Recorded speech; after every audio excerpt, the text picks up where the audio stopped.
What's up, guys? DC, can you explain your emotion when you heard the news? Very disappointed. I've worked really hard to prepare for this, and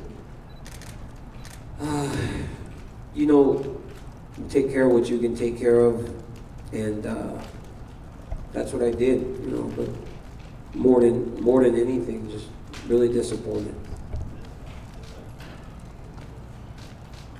We obviously don't know, you know, he has the right to test the B sample, so we don't know what the outcome is going to be. Were you believing the success story that he was showing? You know, a lot of stories were talking about his resurrection and how he had worked with a crisis management PR person to kind of turn his life around. Were you seeing that up close, you know, compared to what you saw in him the last time you guys went through this? You know, honestly, I tried to make it a point that that stuff was irrelevant to me because I was worried about the fight on Saturday night. You know, I spent a lot of time in the build-up to the first fight dealing with emotional stuff and out of the octagon stuff, and I just after the press conference in March, you know, I just realized that I cannot fight this battle for everyone. I have to fight it for myself. So my focus shifted. It was on me and my family, my team, and just representing the company to the best of my ability. Can you compare this to the Olympics? Is this in any way similar to what happened to you in Beijing? You know, disappointment's similar, but in Beijing it was my fault. You know, I'm the one that didn't manage my weight in the best way. But I did this time. You know, I've done everything right. I put myself in a position where I felt like I could win this fight. So to hear something like this it's very sad from a competitive standpoint, from a financial standpoint. There are a number of ways in which this is disappointing, and I really don't know exactly how to explain how I'm feeling right now. Obviously, This may be a difficult question, my last one for you. You may not be able to answer it given what you just said, but if Jon is ever back, would you ever go through this again? Would you fight him again given what you've been through with him, and you know this is the fourth time you tried to fight with him? You know, it's very disappointing. You know, I've always fought whoever the UFC's offered me to fight. So I guess if Jon was back and the fight was the fight, then of course I would take it. You know, I'm just here to fight. You know, I'm here to fight. I'm here to fight and try and be an example for kids to look up to and know that, you know, regardless of your circumstances, where you start, it's how you finish. And if you do the right thing, you know, and be nice to people, care about people, people will care about you. And I'm just here to like be a light for people to follow. You know, I've made a lot of mistakes in my life, just as everybody else has. But I'm just right now trying to do things in the best way that I can, you know, as a 37-year-old man. Daniel, Dana said he doesn't really want to make a fight just to make a fight for you on Saturday, but if you had it your way, do you still want to compete? Do you still want to fight on this card, or how do you feel about it right now? I've trained hard and long, you know, and if anybody would fight, you know, I would fight. I mean, why not, you know, but I understand a difficult task it would be to get someone to fight me on 2 days. Obviously, you know, I'm willing to fight up, put some weight, you know, 225, 220, I'll fight. It doesn't matter. I just can't really fight like a really big guy right now because I've been kind of shrinking my body in order to make 205. But, you know, if it doesn't make sense for the organization or for me, then it doesn't make sense. You know, we have always been in tune, me and the UFC, and we've made these decisions together, and I'm assuming that's what we'll do this time. But if the bosses say it doesn't make sense, it doesn't make sense, I won't do it. And when would you need to really know that decision? Are you going to continue going with your weight cut? I mean, obviously the scales are open Friday 8 to 10, so when does this really need to be figured out for you? You know, I really can't answer that, you know, because I really don't know what's next. if you could stop for a second and try to understand like what I just heard, you know, less than 45 minutes ago, to look to the future is very difficult. So, I don't know. I really don't know. You know, it's 217 pounds this morning, you know, so I need to see what comes next. You know, it's difficult to ask somebody to step into this situation. I understand that. DC, we talked 2 weeks ago, a week ago, whatever it was, and you said when you were talking about the Jon Jones you saw at 197, that's the real Jon Jones. And you mentioned to me specifically at that time, with USADA and the new IV rule, this is the new Jon Jones. Did you have a clue? I mean, at that point, was there something in your head you were curious about, or because you did mention that specifically? You know, I'm not a guy that really likes to step on someone's, you know, I'm not a guy that likes to like pile on to somebody, you know. Doesn't really matter who it is. USADA changes a lot of things. You know, they are a great organization that is going to clean up our sport. And, you know, I see people say things like, does the USADA want this? I mean, the UFC, they did this. They didn't have to do this. They decided to clean up the sport, so you're going to have casualties. I guess in regards to that, and again, Jon deserves due process, but this is true, you know. If a guy that's going to do something that affects you negatively a month before your fight, there's a pretty good chance that that person will do things to actually enhance them too. So, I mean, take that for whatever it is, you know, but he never failed before, so there's no reason for me to say that he was going to. But I don't even know how to say this, because I don't even know if I don't really know what happened, honestly. So I'm just here answering questions because I'm open, you know, I'm an open book. I know it's also fresh in your mind, DC, and this is probably a really hard question to ask you, but I mean, you know, we know the standard suspension is 2 years. I mean, that's a long time. I mean, do you have to allow yourself a little bit of time to kind of deal with this, or do you have to kind of put Jon Jones out of your mind for now? Because, I mean, we don't know how long this is going to take. He could be gone for, you know, 2 years. That's a long time. You know, again, it's very difficult to answer, but I've got to move forward. This chapter in my life has been dragging me, and it's made me ugly. And it's not me normally. You guys have seen me over the course of my career, and some of my behavior in regards to that young man is very different. And I guess we'll see what happens in his appeal process.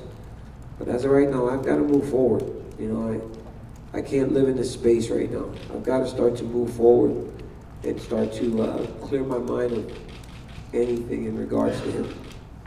Last question, and this might be you know, again, kind of a follow-up to that, maybe even Dana can weigh in, but, you know, if UFC 200 doesn't come together, and I know, like Dana said, we don't want to just throw you in there with somebody, you know, how quickly do you want to fight? I mean, is that like, you know, is there a chance you would change that Glover-Johnson fight perhaps, or how quickly would you want to get DC a fight? Or, you know, how quickly would you want to fight DC? I mean, you just went through a training camp, so. I did, you know, I went through a training camp. I worked extremely hard. I prepared for UFC 200. You know, this was the big one. This one means everything to me. But once again, you know, when the UFC calls me, they tell me it's time to go, I'll be ready to go. But I'm gonna need a little bit of time. This one stings. You know, this is not easy to deal with. My life has revolved around this for a long time. So this one stings. This one stings a little bit. Did this surprise you, or have you become accustomed to Jon Jones' activities and getting in trouble? Very surprising, because for all that I knew, he looked like he was doing good. You know, everything that he said, you know, he said all the right things. He had put a team in place to manage him on in all the areas of his life, not just inside of the octagon with his coaches, but he had a life crisis management coach. You know, his managers and friends have been closer to him. So it's very surprising. Hey, you know, man, sometimes I was very hard on him, but at the end of it, you know, if he was doing better, you know, who am I to be the moral police? You know, I've made a lot of mistakes. I've done some things in my life that are terrible. You know, I've been through a divorce, you know, because of things that I had done outside of my marriage. I'm not perfect. I've done a lot of negative things in my life, but I try to just improve on them as I move forward. So if everybody that's giving me chances, you know, obviously he deserves a chance if he's gonna do the right thing. So I'm not the moral police. I really don't care all that much to just judge him all the time. So very surprising, yes. Daniel, where were you when you got this news? The last hour and a half has been very tough because I got a text from Dana and he said, hey, what are you doing? And I was like, nothing, I'm just laying down resting. Got to train at 8:45, try to lose some weight. And I asked him if it was about my shoes or something. And he was like, no, it's not about your shoes. Can you meet me at 8 o'clock?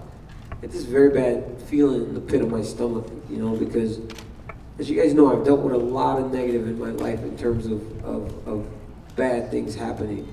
So I kind of got that feeling like, this guy always gives me good news. You know, this guy calls you with a 7-figure check, like, dude, you're rich now. You know, he calls you with good news. And the move didn't feel very good. So it was scary. And so I came here, I was actually early. It's probably the first time I've been early for anything, but I needed to know. But he's usually the good news guy. And today he had to deliver some pretty bad news and was very good through it. You know, I appreciate the way that Dana handled it and the fact that you were actually there to console me and really kind of walk me through everything. Because in those moments, you know, a lot of times you really do need someone. And, you know, even if it's just a hug, you know, put your hand on that guy's back. Sometimes you need support. That's what I've always got from the UFC. Cool, we're gonna wrap it up, guys, okay? Thank you, guys. Thanks for coming late. Thanks, we appreciate it. Kind of a downer, you know, big, awesome weekend and great fights, and so it kind of sucks, but what are you gonna do?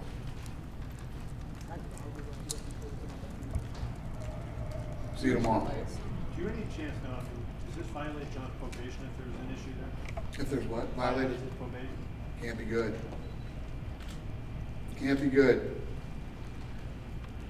Is there a drop dead date for Cormier at a certain time, or Oh, for the fight, from the in fight? terms of when you have to say, hey, we're going ahead with this and we have to move it? Joe's gonna land here probably soon. I'll talk to Joe and talk to Daniel and see what we can do.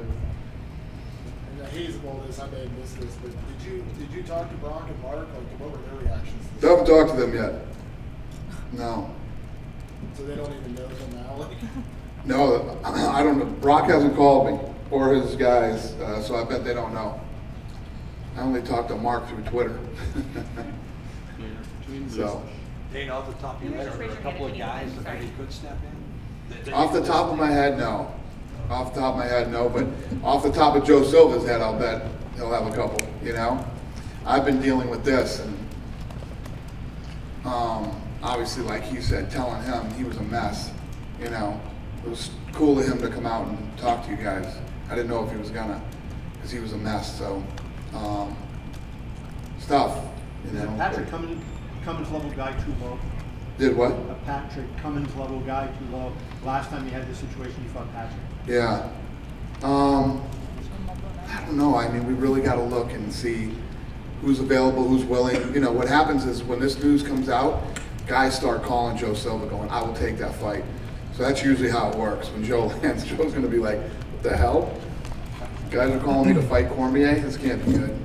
Dan, He referenced heavyweight. I mean, the pool theoretically could have, include heavyweights. Do you think that that's a Well, I wise think he move? said he doesn't want to fight a heavyweight. I thought he said 220, he'd fight up to 220, 220. Is that what he said? He he said he can't fight a big guy because he started his weight cut at 220, 225. Right. All our heavyweights are big guys. Yeah. So, Dana. Joe Silva just texted me. We got a fight. You want to call him on speaker? What the fuck happened? Lorenzo, it's a group message between him and me. Lorenzo said, welcome to Las Vegas. Dana, Fuck.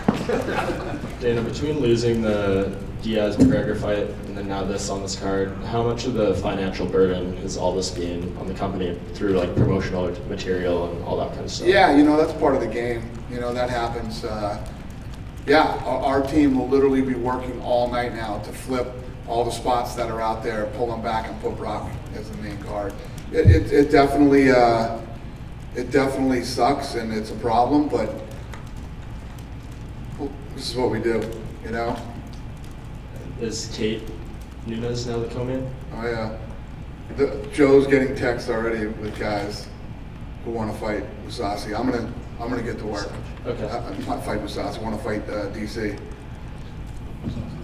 Musashi wants to fight DC? Cool. That's what you're saying? No, I don't know why I said Musasi, but I meant DC. Yeah. Thank you guys. Appreciate it. Have a good night. Thank you.